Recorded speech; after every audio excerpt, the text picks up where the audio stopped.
రాముడి గురించి అనగానే మనకు చాలా రాముడు అగ్ని ప్రవేశం చేపించిండు సీతను, రాముడు బయటకు పంపించిండు సీతను, ఇవే ముచ్చట్లు.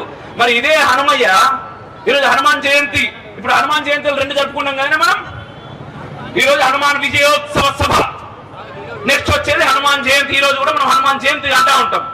ఎందుకు ఈ రోజు హనుమాన్ జయంతి, హనుమాన్ విజయోత్సవ సభ ఎందుకు జరుగుతున్నది? ఈరోజు మనం ఎందుకు జరుపుకుంటున్నాం? హనుమంతుడు లంకకు పోయి శత్రువులను తగలబెట్టొచ్చినటువంటి రోజు ఈ రోజు కాబట్టి మనం విజయోత్సవ జరుపుకుంటా ఉన్నాం. మరి హనుమంతుడికి తెలియదా అక్కడ సీతమ్మ తల్లి ఉన్నది కదా? మరి లంకను మొత్తం కాలబెట్టే సీతమ్మ తల్లికి ఏమన్నా అయితే ఎట్లా? ఆ మాత్రం తెలియకుండా ఉంటుందా హనుమంతునికి?